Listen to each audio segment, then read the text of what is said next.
방역 수칙을 지키면서 전 성도들이 한마음 한뜻으로 찬양을 드리고 있습니다. 이제 다 함께 일어나셔서 우리 모두가 찬양대가 되어 하나님이 기뻐하시는 찬양대가 되어 송축해 내 영혼이라는 곡으로 전교우 찬양을 하나님께 올려드리겠습니다.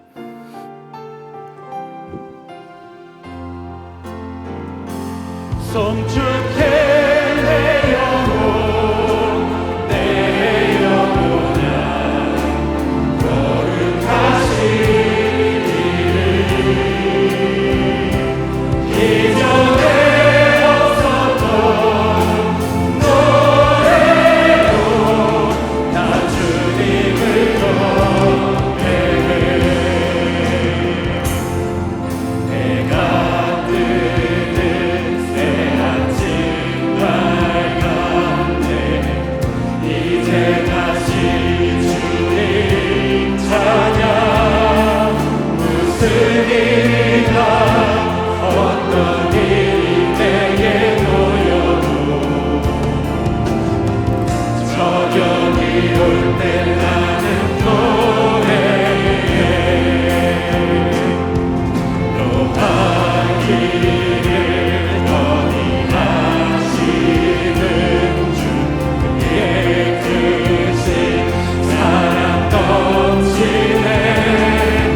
할렐루야. 우리 전교우 찬양을 주님에게 기쁘게 받으신 줄로 믿습니다. 이제 자리에 앉으시기 바랍니다. 이제 성경 말씀을 봉독하겠습니다. 각 가정에서 온라인 생중계 예배로 참여하시는 성도님들께서도 함께 봉독해 주시기 바랍니다. 오늘 우리에게 주시는 하나님의 말씀은 구약 성경 창세기 27장 5절에서 45절까지의 말씀입니다. 제가 가지고 있는 성경은 구약 성경 37페이지입니다. 주신 말씀 중에서 창세기 27장 5절에서 10절까지와 41절에서 45절까지의 말씀을 함께 교독하시겠습니다. 제가 먼저 읽겠습니다. 이삭이 그의 아들 에서에게 말할 때에 리브가가 들었더니 에서가 사냥하여 오려고 들로 나가매 리브가가 그의 아들 야곱에게 말하여 이르되 내 아버지가 내 형 에서에게 말씀하시는 것을 내가 들으니 이르시기를 나를 위하여 사냥하여 가져다가 별미를 만들어 내가 먹게 하여 죽기 전에 여호와 앞에서 내게 축복하게 하라 하셨으니 그런즉 내 아들아 내 말을 따라 내가 내게 명하는 대로 염소 떼에 가서 거기서 좋은 염소 새끼 2마리를 내게로 가져오면 내가 그것으로 내 아버지를 위하여 그가 즐기시는 별미를 만들리니 내가 그것을 내 아버지께 가져다 드려서 그가 죽기 전에 내게 축복하기 위하여 잡수시게 하라. 41절입니다. 제가 읽겠습니다. 그의 아버지가 야곱에게 축복한 그 축복으로 말미암아 에서가 야곱을 미워하여 심중에 이르기를 아버지를 곡할 때가 가까웠은즉 내가 내 아우 야곱을 죽이리라 하였더니 맏아들 에서의 말이 리브가에게 들림에 이에 사람을 보내어 작은 아들 야곱을 불러 그에게 이르되 내 형 에서가 너를 죽여 그 한을 풀려 하니 내 아들아 내 말을 따라 일어나 하란으로 가서 내 오라버니 라반에게로 피신하여 내 형의 도가 풀리기까지 몇 날 동안 그와 함께 거주하라. 다 함께 읽겠습니다. 내 형의 분노가 풀려 내가 자기에게 행한 것을 잊어버리거든 내가 곧 사람을 보내어 너를 거기서 불러오리라. 어찌 하루에 너희 둘을 이르랴. 아멘. 온전한 가정 회복에 대한 말씀을 드릴 텐데, 제 마음에 이 가정주일 이럴 때는 좀 여러분 신방하고 싶은데요, 제가 물리적으로 다 신방을 못하니까 오늘 이 말씀을 통해 신방한다고 생각하시고, 오늘 제가 그냥 신방할 때 막 고함 지르고 안 그러잖아요, 그죠? 그러니까 조곤조곤 말씀드릴 테니까 오늘 이 말씀을 통하여 모든 우리 가정들이 말씀 안에서 회복될 수 있도록, 또 가정에 관한 한 오늘 말씀을 통해 평생 부를 수 있는 노래, 붙잡을 수 있는, 흔들 수 있는 깃발, 집중할 수 있는 사명을 확인하는 시간 되기를 간절히 바랍니다. 간절히 바랍니다. 자, 먼저 하나님은 온전한 가정을 설계하셨습니다. 온전한 가정을 설계, 무슨 말인가 하면 하나님의 온전한 가정 설계는 크게는 우주를 창조하시고, 그 다음에 지구를 창조하시고, 또 에덴을 창조하시고, 에덴 가운데 에덴 동산 정원을 창조하시고, 그 다음에 동산 가운데 가정을 주셨습니다. 크게 보면 매크로하게, 크게 보면 우주를 창조하셨는데 대창조인데, 작게 보면 마이크로하게 가정까지 주님이 창조하신 것입니다. 처음 가정을 창조하실 때 가정을 온전하게, 완전하게 창조하셨습니다. 온전하게, 또 어떻게? 완전하게 창조하셨습니다. 그리고 온전한 가정을 위해서 하나님은 온전한 가정마다 사명을 주셨습니다. 어떤 사명을 주셨는가? 생육하고 번성하고 땅에 충만하라고 온전한 사명을 주시고, 그 다음에 이 가정을 위하여 온전한 장소를 주셨어요. 그 장소 가운데도 가장 중앙에 좋은 에덴 동산, 거기에 사람을 두셨어요. 좋은 정원을 주셨어요. 그리고 하나님은 가정에 온전한 동반자도 주셨어요. 돕는 배필을 주시고, 또 서로가 이렇게 서로 가정을 이룰 수 있도록, 그것뿐만 아니라 그 가정에 맛있는 거 먹을 수 있도록 아름답고 먹기에 좋은 나무와 실과와 좋은 환경들을 허락해 주셨어요. 즐거움과 음식을 주셨어요. 그런데 하나님께서 이 온전한 가정이 가정될 수 있도록 경계를 주셨어요. 바운더리. 선악을 알게 하는 나무는 따먹지 마라. 경계, 바운더리. 그래서 여러분, 온전한 가정을 이루기 위해서는 결코 넘으면 안 되는, 넘지 말아야 할 경계와 선을 주신 거예요. 그리고 이걸 넘어버리면 인간이 안 되는 거예요. 가정이 안 되는 명확한 선을 주셨어요. 이걸 넘으면 인간이 안 되고 나는 사람이 아니무니이다. 나는 가정이 아니무니이다. 그래서 온전한 가정이 아니라 엉겅퀴와 가시덤불이 있는 그런 안타까운 가정, 엉겅퀴와 가시덤불의 인생이 될 수밖에 없도록 그렇게 되었어요. 그래서 이 바운더리가 굉장히 중요해요. 경계가. 저는 우리 교우들, 하나님 아버지, 제발 우리 교우들 기도할 때마다 우리 등록된 모든 교우들 특별히 은혜의 경계를 넘지 말게 하여 주십시오. 그 은혜의 테두리 안에 있게 해 주십시오. 그게 마음에 간절함이 있어요. 기도할 때마다. 그리고 온전한 가정의 예로 시편 128편에 모든 하나님의 백성들은 성전에 올라갈 때마다 그 마음에서 올라가요. 그래서 성전에 올라가는 노래 시편 128편에 온전한 가정에 아주 이그샘플을 주셨어요. 먼저 온전한 가정은 2절에 보니까 뭐라고 하냐, 너가 내 손이 수고한 대로 먹을 것이라 너가 복되고 형통하리로다.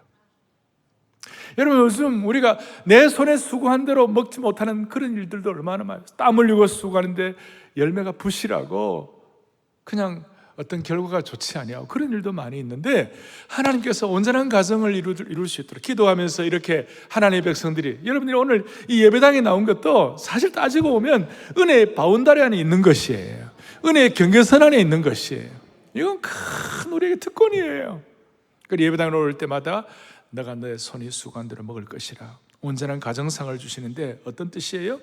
수고의 열매를 향유하고 행복하고 형통하게 된다. 그 3절에 보니까 너 집 안방에 있는 너 안에는 결실한 포도나무 같고 너 식탁에 둘러앉은 자식들은 어린 감람나무 같다. 그게 뭐예요? 어린 자녀, 아내와 자녀의 축복을 주시는 거예요. 5절에 보니까 여호와께서 시온에서 너에게 복을 주실지어다. 너는 평생에 예루살렘의 번영을 보겠다. 이 시온이라는 것은 오늘로 말하면 교회예요. 눈에 보이는 교회뿐만 아니라 눈에 보이지 모형 교회는 우리 자신에게 평생에 복을 주실지라, 시온의 복을 주실지라. 할렐루야. 6절에 너 자식을 볼지어다. 이스라엘에게 평강이 있을지로다. 믿음의 아름다운 세대 계승이 있게 하시고 이를 통하여 평강, 온전함, 그야말로 샬롬의 평강을 하나님이 허락해 주시는 줄로 믿습니다. 이거 이제 하나님이 온전한 가정을 창조하시고 온전한 가정의 예를 우리에게 보여주신 것이에요. 그런데 똑같아요. 마귀가 이걸 못 보는 거예요. 사마귀는, 사탄, 마귀, 귀신은 이걸 못 보고 또 난리를 치는 거예요. 사탄의 전공과 주특기는 가정 파괴예요. 에덴 동산에 부부를 찢어놓고 형제들을 찢어놓고, 여하튼 사탄은요 수단방법을 가리지 않고 가정을 맹렬하게 공격하는 거예요. 자, 이런 현실을 앞에 놓고 우리 지금 오늘 창세기 27장 오늘 본문을 다루는 거예요. 창세기는 왜 쓰여졌습니까? 아니, 창세기는 누가 썼습니까? 모세가 썼는데 왜 이걸 썼습니까? 본래는 이스라엘 백성들이 광야 생활을 다 이제 정리하고 이제 가나안 땅에 들어가는, 약속의 땅 가나안 땅에 들어가는데, 약속의 땅 가나안 땅은 텅 빈 공간이었습니까? 아니면 이미 어떤 부족들이 살고 있는 곳이었습니까? 텅 빈 땅이 아니었고, 거기에는 아주 가나안의 타락한 가나안 족속들이 오염된 문화, 엉망진창 가정, 그리고 악한 우상들을 섬기는 그런 아주 가나안 땅은 오랫동안 세상 가치관으로 오염되고 물든 이방 민족들이 살고 있었기 때문에, 이방 민족의 타락한 문화가 아주 지배하고 있었기 때문에 이러면 안 되지. 광야를 떠나서 너희들이 가나안에 들어갔을 때는 이제는 너희들에게 영적 매뉴얼이 필요한 거야. 영적 매뉴얼, 아까 제가 처음 말했잖아요. 바운더리, 경계선을 가진 영적 매뉴얼인데, 그게 뭐냐면 창출내 민신, 창세기, 출애굽기, 레위기, 민수기, 신명기, 토라, 오경을 주신 거예요. 이 오경이 하나의 가나안 땅의 타락한 문화 가운데서 어떤 식으로 이스라엘 백성이 하나님의 백성으로서 은혜의 바운더리에 살 수 있도록 그 지표, 지침, 매뉴얼을 주는 거예요. 그래서 오늘 27장도 그 중요한 매뉴얼 중에 하나예요. 그리고 이 매뉴얼은 오늘 특별히 27장에는요, 하나님 잘 섬겨도 마귀가 이렇게 수단 방법을 내지 않고 공격을 하면 파괴가 될 수 있고 또 역기능 가정이 될 수가 있다는 것이에요.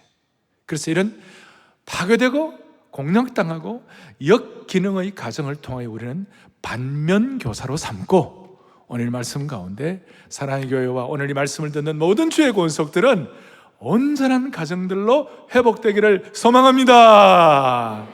소망합니다. 자, 이제 우리 생각할 것은 뭐냐면 공략당한 가정이에요.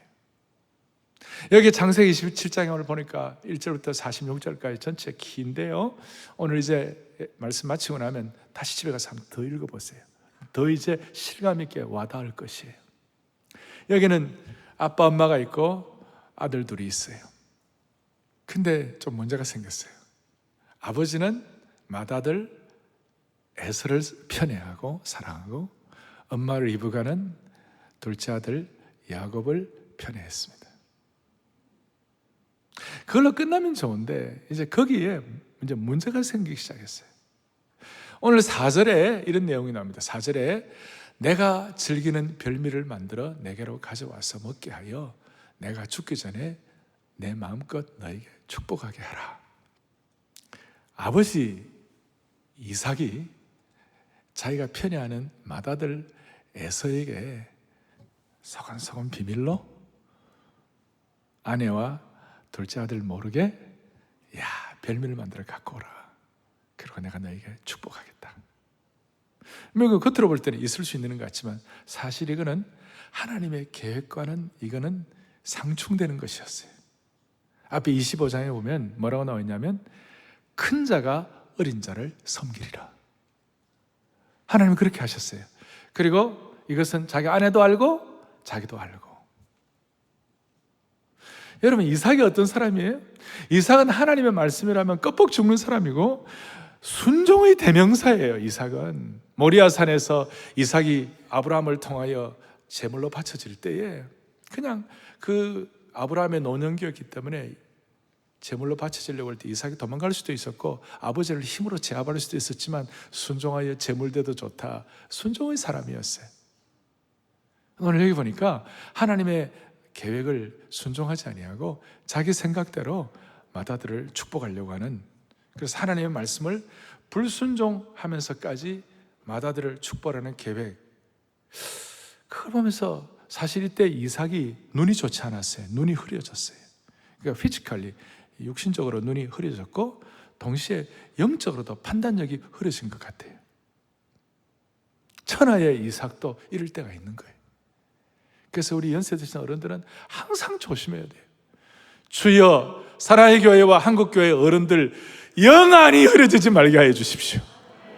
어른들 아버지들 분별력이 흐트러지지 말게 하여 주십시오. 나이가 들어가고 분별력이 흐려지면 그거로 끝나는 거예요. 온 집안에 어려움이 생기는 거예요.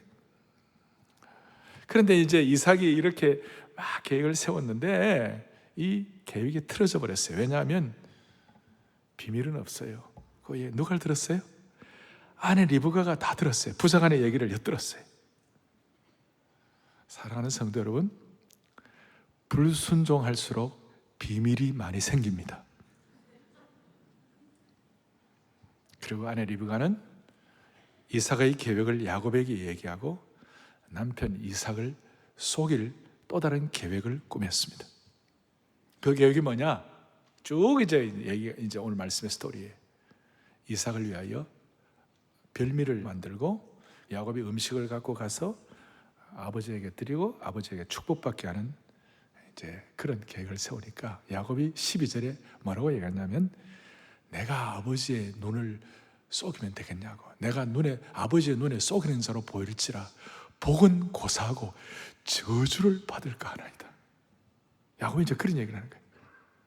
야, 그 순간 리브가가 뭐라고 했냐? 야, 걱정하지 마. 엄마가 다 알아서 한다니까. 리브가가 완전히 강한 성격을 표출했습니다. 리브가의 성격을 요약하면 아주 강하고 또 계략이 풍부했어요. 한국 아줌마들처럼. 그리고 어리버리한 남편보다도 결단력이 있었어요. 한국 아줌마처럼. 여러분, 한국 아줌마 생각하니까 너무 기분 나쁘게 생각하지 마시기 바래요. 그러면 이모라고 그렇게 해요. 이모라고. 기가 차죠. 나를 쏘그린 자로 보면 어떻게 하면 될까 하니까 13절에 리브가가 이렇게 얘기했어요. 그 저주 내가 다 받겠다. 자식을 위해서는 엄마들 가운데 못할 게 뭐 있겠냐 그런 분들 많잖아요. 그리고 에서가 나중에는 이제 화가 가라앉을 때까지 삼촌 집에 가 있으라. 그것도 다 리브가의 아이디어였어요. 그러니까 나름대로 계획을 세웠어요. 저는 이거 보면서 이스라엘 아줌마도 무섭고 한국 아줌마는 또 그렇다, 뭐 이렇게. 자, 야곱은 이걸 알면서도 엄마 찬스를 사용했어요. 엄마 찬스를. 겉으로는 마마보이처럼 보였지만 엄마가 압박을 가한 것도 있었고, 또 한편 자신도 장자권의 축복을 너무나 간절히 원했기 때문에 목적을 위해서는 수단과 방법을 가리지를 않았습니다. 제가 지금 신방 설교하는 것처럼 초건초건 하는 거예요. 그리고 아버지를 좀 속여도 괜찮다라고 아버지를 그렇게 이렇게 좀 약간 경외하는 마음이 약해졌어요. 그 다음 벌어지는 내용은 이 계획대로 다 되어가는 겁니다. 염소 새끼 가죽을 손과 목에 감싸고 별미를 마련해 가지고 아버지를 찾아갔어요. 근데 아버지가 낌새가 있어. 소리가 에에에 이런 소리 나는 거예요. 그리고 이삭의 생각에 에서가 이렇게 빨리 사냥해 올 리도 없기 때문에 거기에 대해서 야곱이 아버지에 대해서 디테일한 속임수가 있었어요. 아버지가 눈이 좋지 않았기 때문에 의도적으로 속였어요. 19절에 나는 아버지 아들 에서로소이다. 맏아들 속였어요. 두 번째로는 하나님의 이름을 함부로 도용을 했어요. 20절에 여호와께서 나로 순조롭게 만나겠다. 만나기는 뭐 만나? 자기가 집에서 준비한 건데. 그리고 반복적으로 속였어요. 24절에 너가 진짜 에서냐 그러니까, 너가 진짜 내 아들 에서냐 그러니까 진짜 에서라고 야곱이 이렇게 얘기하는 거예요. 거짓된 친밀감도 보였어요. 아버지가 입을 맞췄어요. 여러분, 속임수는 속임을 낳고 거짓은 거짓을 낳습니다. 어쨌든 이삭 입장에서는 좀 의심스러웠지만 야곱을 축복했어요. 28절과 29절에 어떻게 보면 완벽한 축복을 했어요. 하나님은 하늘의 이슬과 땅의 기름짐이며 풍성한 곡식과 포도주를 너에게 주시기를 원하노라. 번성함과 모든 걸 주시고, 29절에 만민이 너를 섬기고 열국이 내게 굴복하리니 땅의 민족의 조상이 되고 너가 형제들의 주가 되고 내 어머니의 아들들이 내게 굴복하게 되리라. 기가 막힌 축복, 평생 하나님의 강력한 보호하심 아래 있는 것을 축복합니다. 이 내용은 사실 하나님이 아브라함에게 축복한 내용이 그대로 이삭을 통하여 야곱을 축복하게 된 것입니다. 여기서 깨닫는 것은 이런 속임수가 있고 거짓이 난무해도 하나님의 뜻은 이루어지는 것이에요. 자, 이제가 이제 문제예요. 이제부터 이제 에서가 애써가지고 이렇게 자기가 사냥터에서 사냥을 해가지고 와가지고 아버지에게 뱀매를 만들어서 갖고 와서 아버님이 드십시오 하는 순간 무슨 일이 벌어졌어요? 33절에 이삭이 심히 크게 덜덜 떨며, 덜덜이라는 말은 없어요. 심히 벌벌 떨어서 벌벌. 32절에 야, 너는 누구냐? 나는 아버지의 아들 맏아들 에서입니다. 그 순간 노쇠한 이삭이 벌벌 떨었어요. 그리고 아버지 이삭이 야, 나는 한 번 한 축복은 취소할 수 없다. 그러니까 34절에 동생에게 한 축복 취소할 수 없다. 그러니까 34절에 에서가 그의 아버지의 말을 듣고 소리내어 울며, 전에는 방성대곡이라고 그랬어요. 막 통안에 눈물을 흘리면서 엉엉 울면서 아버지 내게도 축복해달라고, 내게도 그래달라고. 저는 지금 에서의 비명소리가 막 들려요. 왜냐하면 제가 장남이기 때문에. 야, 구약에는 장남이 너무 사고를 많이 쳐. 에서 사고쳐, 장남 가인이 사고쳐, 다윗의 큰형 엘리압이 사고쳐, 그리고 야곱의 큰아들 르벤이 사고쳐, 다윗의 장남 암논이 사고쳐. 제가 장남이잖아요, 장남이죠. 자, 좀 가정예배 될 줄 안 하려고 그러는데, 그래도 오늘 가정이니까 어쩔 수 없이 얘기하더라도 이해해 주세요. 예. 그러나 신약시대는 그리스도의 보혈의 능력이 있기 때문에 모든 장남들이 회복된 줄로 믿습니다. 장남들 안도의 한숨을 쉬세요. 근데 제가 이걸 보면서요, 아까 이삭이 벌벌 떨었다고 그랬잖아요. 이 사실 알고. 그런데 어떻게 보면요, 이게 요한 켈빈 같은 사람은요, 안도의 전율이라는 거예요. 자기가 불순종해가지고 에서를 축복하고 그런 애를 썼는데, 내가 야곱을 축복하기로 그 순간 안도의 전율을 느꼈다는 거예요. 해석이, 이게 깊은 해석이에요. 하나님께서 우리가 부족한 것이 많이 있어도 하여튼 오늘 이 말씀 가지고 여러분들이 잘 정리하시고 하나님이 여러분들에게 주시는 세미한 음성이 있을 것이에요. 내가 가정에 신방하듯이. 그래서 주님이 여러분들 각자에게 주시는 음성을 여러분들 붙잡으세요. 붙잡으세요. 그럴 때 이제 이 이후에 41절에 오늘 여러분들 읽었습니다만은 뭐라고 그랬습니까? 41절에 에서가 아버지를 곡할 때가 가까웠으니까, 에서가 스스로 생각하는 거야. 아버지 죽을 때 가까웠으니까 내가 내 아우 야곱을 반드시 죽이리라. 그걸 어머니 리브가가 알고 이러다가는 초상나겠다 싶어갖고 저 하란 라반의 집에, 삼촌 집에 가 있어라.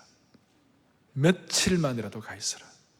내 영의 노가 풀리기까지 몇 날 동안 그와 함께 가 있어라. 근데 사실은 그런 속임 때문에 리브가는 평생 다시는 사랑하는 아들 야곱을 볼 수가 없었습니다. 이삭은, 조금 이렇게 전체 스토리를 정리하면, 이삭은 하나님의 계획을 불순종했고 야곱은 하나님보다 더 앞섰고 에서는 하나님의 섭리를 인정치 아니하고 막 살인하려고 그랬고 리브가는 속였고. 이런 내용들을 보면서 여러분 어떤 생각이 드세요? 오늘 이 말씀 초반에는 그래도 내 가정이 아빠 엄마 두 아들이 있었어요. 그런데 이런 오늘 상황을 끝내고 난 다음에 가족이 찢어지고 분열이 됐어요. 사탄의 공략으로 그 속임수와 부정의 무게를 이기지 못해 가정이 무너져 버렸어요. 이삭의 가정이 어떤 가정입니까? 그 영광스러운 족장 이삭의 가정이, 온전한 가정이 사탄의 파괴로 무너지는 것을 저희들이 목도한 것입니다. 그래서 이삭의 그 순종의, 모리아산의 순종의 영광스러움이 오늘 이 가정의 어려움으로 파괴되고 희석되는 느낌을 저희들이 갖는 것입니다. 야곱 본인의 입장에서는 원하는 장자권을 얻었지만 그만큼 치러야 할 대가가 많았습니다. 가정이 무너졌습니다. 그리고 본인은 무일푼 신세가 되었습니다. 본래 이삭은 족장으로 거부였습니다. 그 당시에 큰 부자였어요. 그런데 부모로부터 한 푼도 받지를 못했어요. 집도 없고 목숨 부지하기 위하여 도망자 신세가 되었어요. 형과는 완전히 파탄이 났어요. 사랑하는 어머니를 다시 보지 못하게 되었습니다. 중요한 핵심은 이거예요. 야곱은 속여서 본인이 원하는 장자권은 얻었지만 가족을 잃어버렸어요. 야곱은 올바른 가정상을 못 보았어요. 이 가정의 이력이 아버지 못 봤기 때문에 나중에 야곱의 가정도 4명의 아내와 12명의 아들들이 피 튀기는 싸움을 하고 그 가정의 그 역사가 그렇게 반복이 된 거예요. 물론 이제 나중에 결과는 또 대반전이 일어납니다. 그러나 오늘 우리는 이 사건들을 보면서 우리가 중요한 가정마다 교훈을 받아야 되는 것입니다. 무슨 교훈을 받아야 할 것인가? 이런 문제를 어떻게 해결할 것인가? 야곱이 뭘 잘못했는가? 속이고 뭐 이것만, 그거는 겉으로 들어가는 것이고 영적으로 볼 때 야곱이 뭘 잘못했는가? 야곱이 뭘 잘못했는가? 야곱의 잘못은 하나님의 때를 기다리지 못한 것이에요. 하나님의 때를 기다리지 않았어요. 사실 하나님은 야곱이 인간의 술수를 쓰지 않아도 하나님이 하셨을 거예요. 그런데 그걸 못 기다리는 그 인간은, 오죽했으면 다윗은 이걸 잘 알고 시편 37편에 뭐라고 얘기하느냐, 여호와 앞에 잠잠하고 참고 기다리라. 하나님의 때를 기다리지 않았기 때문에 오늘날도 우리 주위에 수많은 가정의 비극들이 나는 거예요. 하나님의 때를 기다리지 않았고, 나중에 다윗은 시편 101편 2절에 보니까 내가 완전한 길을 주목하오리니 주께서 어느 때나 내게 임하시겠나이까. 이것은 온전한 가정에 대해 정말 필요한 것은 뭐냐? 하나님의 때를 사모하고 하나님의 때를 기다리는 것이에요. 여러분이 하나님의 때에 대한 걸 우리 이 진리 앞에 우리가 잘 정리하기 위해서 딱 마음에 집중하고 소원해야 된 명제가 있는데, 그것이 뭐냐면, 아무리 어렵고 힘들어도 하나님 신뢰하고 하나님 믿음으로 하나님의 때를 기다리게 되면 수많은 과정들이 어렵고 힘들고 상처가 있는 그런 일들이 있다 할지라도, 갈등이 있어도요, 결코 실망하지 아니하고 결과는 달라지는 것이에요. 우리 주위에 세상적으로 자기 힘으로 잘 나가는 사람들 많이 있어요. 그러나 그런 분들이 아무리 많다 할지라도 우리는 하나님의 때를 기다리면 절대 실망하지 않고 하나님께서 기다리도록 만들어 주시는 것이에요. 대신 내가 기다리지 않고 내가 먼저 액션을 취해가지고 설령 내가 원하는 것을 다 얻을 수 있다 하더라도 얻는 과정에서 너무나 소중한 것을 잃게 되는 것이에요. 내가 원하는 걸 다 얻어도요, 하나님의 때를 기다리지 않으면 너무나 소중한 것을 잃게 되는 거예요. 가정을 잃게 되고 자녀를 잃게 되는 거예요. 그래서 여러분들이 원하는 걸 얻으시겠어요? 아니, 여러분들을 얻기 위하여 자녀를 내놓으시겠어요? 가정을 내놓으시겠어요? 진짜 중요한 것을 희생하는 것은 어리석은 것이에요. 하나님의 때를 기다리지 못하고 내 생각에 이것이 인생의 지름길이라고 생각하고 막 달려보세요.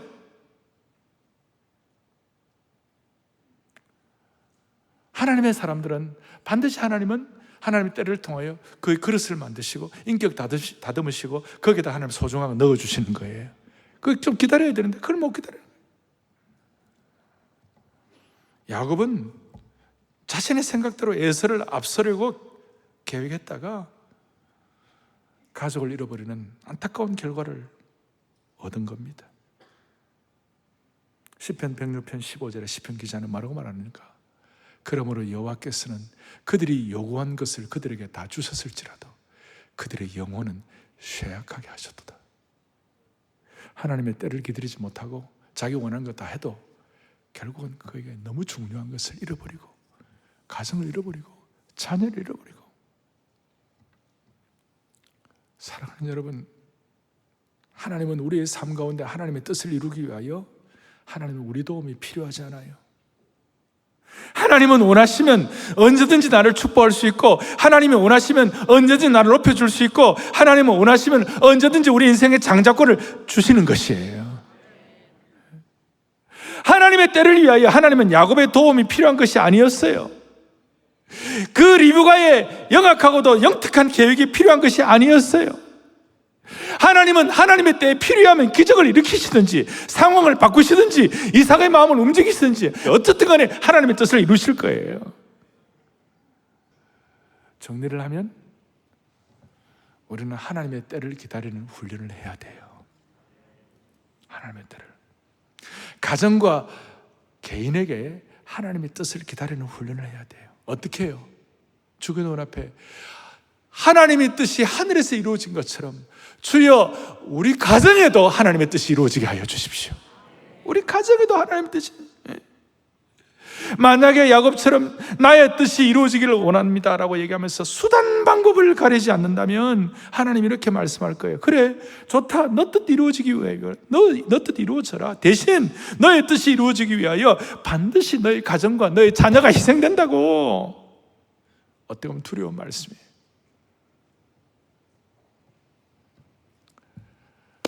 사랑하는 형제자매 여러분, 하나님의 뜻이 하늘에서 이루어진 것처럼 오늘 이 말씀을 듣는 모든 성도들의 가정마다 하나님의 뜻이 이루어지기를 바랍니다. 하나님의 뜻이 주님의 방법으로 주님의 시간대에 주님의 계획대로 이루어지기를 바라는 것입니다. 그래서 우리 마음의 소원을 가지고 주여 주님의 방법으로 주님의 계획대로 주님의 뜻대로 주님의 시간에 이루어지게 하여 주시옵소서. 자, 하나님의 뜻이 이루어지도록 은혜를 베풀어 주옵소서. 은혜를 우리 또 한번 손 한번 들고 주님의 뜻이 이루어지게 하여 주님의 뜻이 이루어지게 하여 주옵소서. 다시 한번 주옵소서.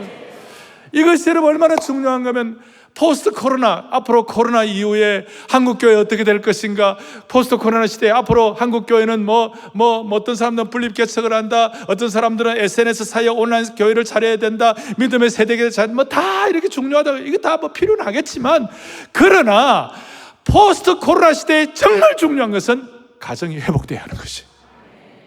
교회의 본질적인 사명을 가지고 교회가 가정 같고 가정이 교회 같은 이런 가정이 회복돼야 이것이야말로 정도 목회요, 정도 사역이요, 정도 신앙이 되는 것이에요. 무엇보다도 오늘 이 말씀을 듣는 모든 가정들, 하나님의 뜻이 여러분 가정에 하나님의 계획대로, 하나님의 시간대에, 하나님의 방법대로 온전히 이루어지기를 바라는 것입니다. 여러분, 하나님의 뜻을 잠잠히 기다려야 할 영역이 뭡니까? 자녀들의 진로에 대한 우리의 계획, 자녀에 대한 교육 방법, 내 나름대로 생각하는 아내에 대한 기대치, 내 나름대로 생각하는 남편에 대한 기대치, 하나님의 때를 기다리세요. 그거 안 된다고 속 끓여가지고 힘들어하지 말고. 그리고 이게 시간이 너무 많이 걸릴까 걱정하는 분들이 많이 계세요. 야곱은 20년이라는 시간을 하나님의 때를 기다리지 못해가지고 그 하란 땅에 가고 어떻게 보면 희생해서 막 오래 간 것 같아요. 근데 또 하나님은 은혜를 주실 때요, 야곱에게 무슨 일이 벌어지는가? 7년을 며칠같이 여겼더라. 좀 실수하고 부족해도 하나님의 때에 대한 깨달음을 가지고 여러분 다시 회복하면 시간이 좀 걸려도 7년을 하루같이, 7년을 며칠같이 하나님이 기쁨을 주시는 것이에요. 야곱은 하나님의 때를 기다리고 나중에 그가 야복 강가에서 하나님과 씨름하고 그가 하나님의 때를 통하여 그의 인격이 새로워지고 그랬을 때 야곱이라는 이름이 뭡니까? 사기꾼이에요. 발 뒤꿈치를 잡은 자, 사기꾼. 그 야곱이 이스라엘이라는 이름, 열국을 섬기는 자, 민족의 아버지가 되는 거예요. 이스라엘. 그리고 피 튀기는 전쟁을 했던 야곱의 12아들이 모든 이스라엘의 각 민족의 조상이 될 수가 있었던 것이. 우리가 하나님의 때를 기다리고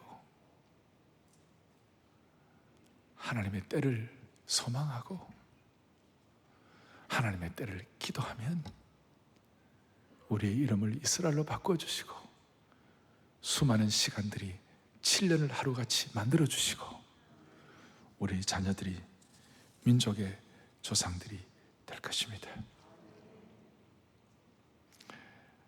영어로 home이라는 말은 마음이 머문다 그 뜻이에요. 우리의 가정에 어떤 마음이 머물러야 하겠습니까? 가정마다 어떤 마음이 머물러야 하겠습니까? 하나님의 때를 기다리는 마음들이 머물르기를 바랍니다. 그렇게 해서 사랑의 교회, 오늘 이 말씀을 듣는 모든 주의 권속들은 온전한 가정의 회복을 감당하기를 소망합니다. 마지막 성경구절 하나 읽고 기도하겠습니다. 성경구절 제가 좋아하는 성경 시편 144편 12절에 또박또박 우리 같이 보겠습니다. 우리의 아들들은 어리다가 장성한 나무들과 같으며 우리의 딸들은 궁전의 양식대로 아름답게 다듬은 모퉁이돌과 같다. 할렐루야. 여러분 가정마다 여러분 아들들은 장성한 나무가 되게 하시고 딸들은 궁전의 모퉁이돌이 되게 하시고 가정마다 천국의 예고편을 맛볼 수 있기를 간절히 소원합니다. 손을 다 펼치시고 주님의 마음 본받아 살면서 그 온전하신 나도 이루리, 그게 우리 온전한 가정을 이루기를 소원하는 마음, 주님의 마음 본받아 살며 주님의 마음 본받아 살면서 본받아 살 그 온전하신 그 온전하신 나도 주님의 때를 기다려 살면서 주님의 때를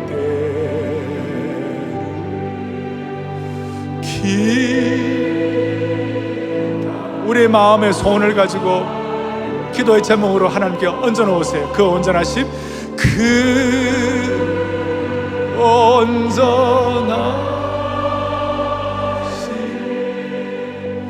나도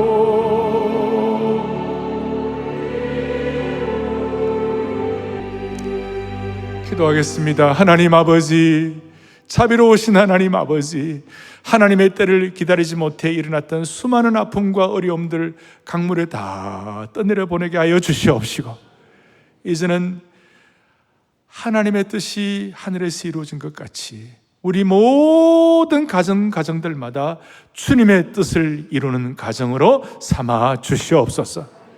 이 일을 위하여 참으로 하나님 앞에 온전한 가정에 대한 소원을 가지고 기도하고 엎드릴 때 우리의 가정의 자녀들은 궁전의 모퉁이들이 되게 하시고 은혜의 장성한 나무들로 삼아 주옵소서. 할렐루야, 할렐루야. 우리 주 예수 그리스도를 받들어 간절히 기도 올리옵나이다. 아멘.